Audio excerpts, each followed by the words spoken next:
Vamos começar falando sobre meio ambiente. Uma seca severa já afeta mais de 10 mil pessoas, isola comunidades e causa desabastecimento lá no Amazonas. O município de Envira, no sudoeste do estado, a 1.200 quilômetros de Manaus, já sente os impactos da maior seca dos últimos anos. 10 mil pessoas foram afetadas pelo fenômeno que está isolando comunidades, encalhando embarcações e causando problemas de abastecimento. É esperado que em todo o estado, aconteça aí os impactos dessa seca. O governo do Amazonas prevê que a situação deste ano seja ainda pior que a do ano passado, quando foi registrada a maior seca da história da região. Até o momento, 20 das 62 cidades amazonenses já estão em situação de emergência. O Rio Negro desceu 54 centímetros só em julho, situação extremamente preocupante e que pode gerar muitos problemas para os moradores ali da região. É cada vez mais nítido, então, que nós estamos enfrentando mudanças severas no nosso clima e que precisamos agir para combater essa realidade. E ainda nesse assunto, a diminuição da água no Brasil é uma preocupação crescente devido a vários fatores, incluindo o crescimento populacional. O uso intensivo em setores como agricultura e indústria, além das mudanças climáticas, também preocupam bastante. Diante desses desafios, a implementação de políticas eficientes e o engajamento da sociedade se tornaram essenciais. A gente vai conversar sobre esse assunto agora ao vivo com o coordenador de Relações Institucionais e Comunicação do Instituto Trata Brasil, o André Machado. André que está aqui para conversar com a gente mais uma vez. Bom dia, bem-vindo. Bom dia, Wilker. Bom dia para todo mundo que nos acompanha. Então, André, para começar, como que a gente pode explicar os fatores que têm levado a essa diminuição do volume de água aqui no nosso país? Essa seca no Amazonas, por exemplo, tudo isso deve ser motivo de preocupação e de alerta para todos, né? Com certeza. Acho que esse tema, o tema das mudanças climáticas, ele por muitos anos, acho que ele esteve afastado da compreensão da sociedade, né? Um tema um pouquinho mais corporativo, mais complexo tecnicamente, mas o que nós temos observado, né, no último ano, né, com mais próximo aqui da gente, é que esses eventos eles têm tomado uma dimensão muito prática na sociedade, né? Então a gente está falando de grandes ondas de calor em todo o Brasil, a gente está falando de secas severas em algumas regiões, nós estamos falando de precipitação, né, de chuva muito forte em outras regiões do país, né? A gente observou agora há pouco no Rio Grande do Sul os impactos que a população ainda vai sentir por muito tempo, né, até retomar, né, como era antigamente a vida, né, o dia a dia das pessoas. Então esse tema ele é muito palpável, ele está no dia a dia das pessoas e acho que a preocupação mais imediata de quando a gente observa esses eventos, né, vindos aí das mudanças climáticas, a grande preocupação é sobre a disponibilidade hídrica, né? Se a gente vai ter água para fazer as atividades na agricultura, na indústria, né, e todos os usos que a gente tiver, mas principalmente para consumo humano, né, para a gente conseguir desenvolver as atividades domésticas, ingerir esse recurso. Isso é muito preocupante, né? Legal. Quando a gente não tem o adequado saneamento básico, por exemplo, né, sistemas de abastecimento de água muito consolidados para levar uma água de qualidade para as pessoas, o que acontece, né?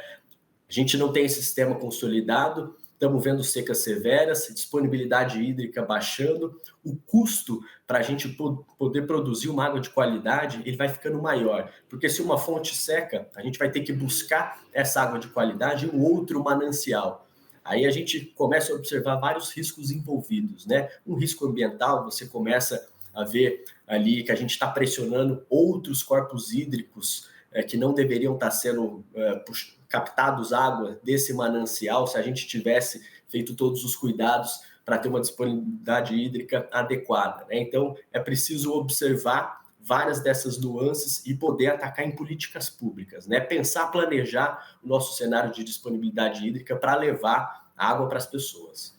André, e a gente ainda desperdiça água demais aqui no nosso país, né? Nós, inclusive, falamos sobre isso recentemente.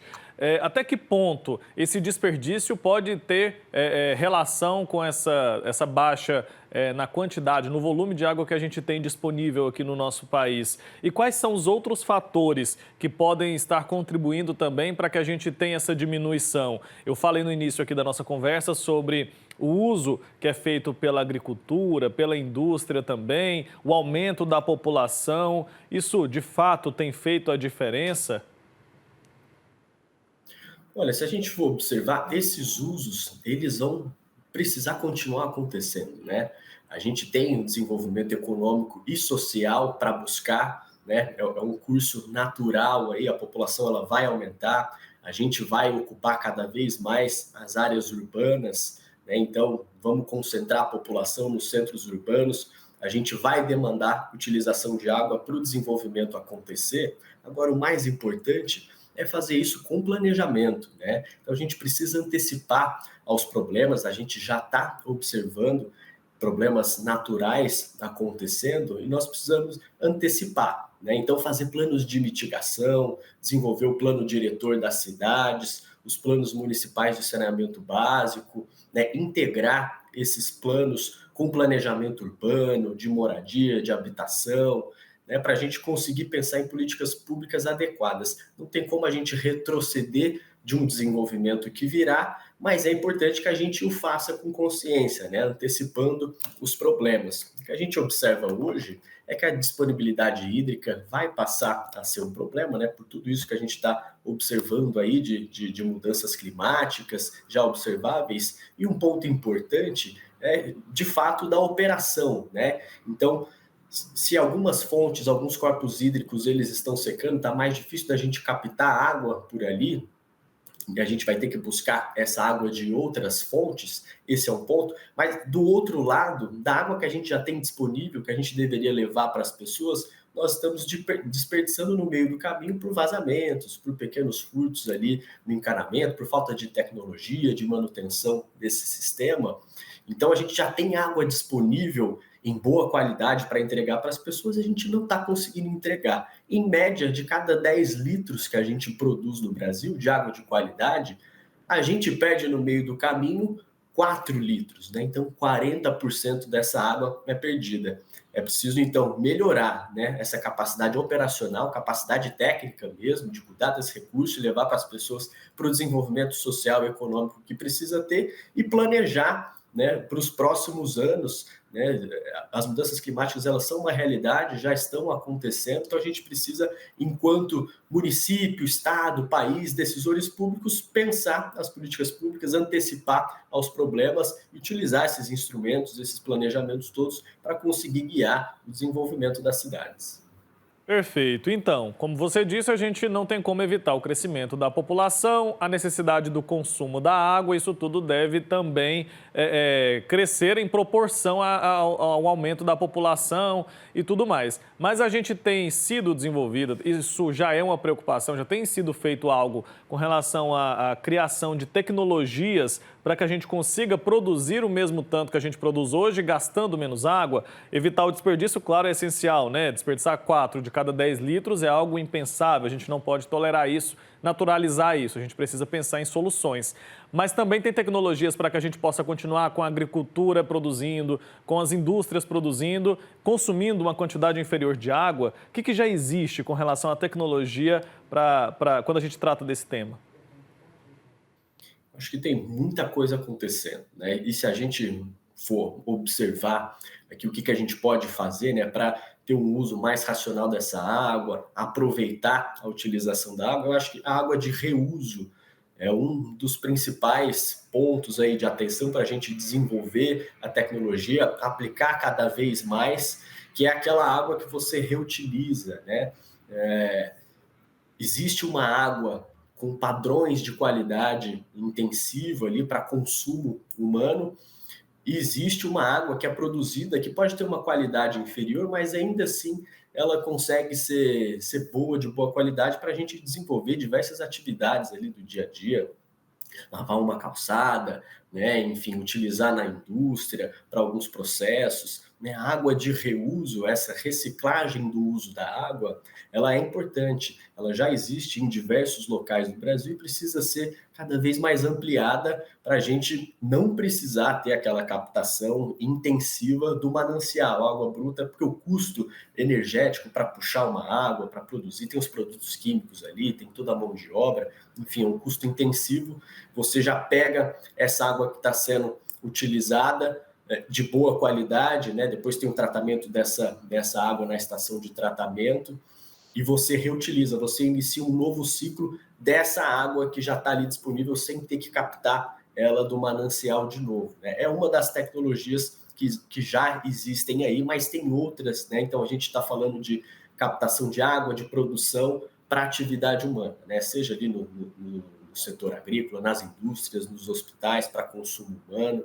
Tem muita tecnologia lá nos sistemas de saneamento básico, né? Então você colocar microchips na tubulação para identificar mais rápido o vazamento, né, para você conseguir mandar uma força-tarefa ali, algum funcionário para solucionar esse vazamento de maneira mais imediata, né? Tem muita coisa para fazer no agronegócio, né? Acho que hoje o maior consumidor de água que a gente tem é o setor agrícola, né? Mas que avança cada vez mais, né? Em mapeamento, em tecnologia para você observar o quanto de água precisa ser utilizado ali para irrigar, sistemas de automatização dessa irrigação de uma lavoura, por exemplo. Muita coisa tem sido feita, mas evidentemente a gente precisa avançar, precisa difundir cada vez mais as tecnologias para que elas sejam acessíveis a cada vez mais produtores, consumidores de água, indústrias, né, que precisam utilizar esse recurso. Acho que a gente pode também, enquanto país, incentivar soluções mais sustentáveis para que elas sejam mais democráticas possíveis, sejam acessíveis a quem está produzindo, a quem vai garantir desenvolvimento para o país, emprego. É importante a gente considerar esses critérios. Então, enquanto país, precisamos incentivar essas novas políticas, o acesso às tecnologias para que elas de fato sejam difundidas e a gente tenha um cenário melhor no país. Certo, André. Eu dentro da minha casa também devo fazer a diferença, né? O que a gente faz ali, aquele trabalho de formiguinha também faz a diferença. Faz toda a diferença, né? A gente precisa ter consciência do nosso consumo, fazer todas essas atividades que a gente já sabe, né? Não demorar no banho, fechar a torneira para atividades que não precisam dela aberta, né? Lavar calçada com água, enfim, tem uma série de atividades domésticas de uso de água e todas elas a gente precisa observar, estar atentos aí se é preciso que aconteça aquela vazão de água, se a torneira precisa ficar aberta, eu posso abrir um pouquinho porque eu preciso fazer, fechar e depois abrir novamente. É uma construção de hábitos, né? De cultura interna nossa, da maneira como a gente vai ter que lidar com esse recurso que é tão precioso, né?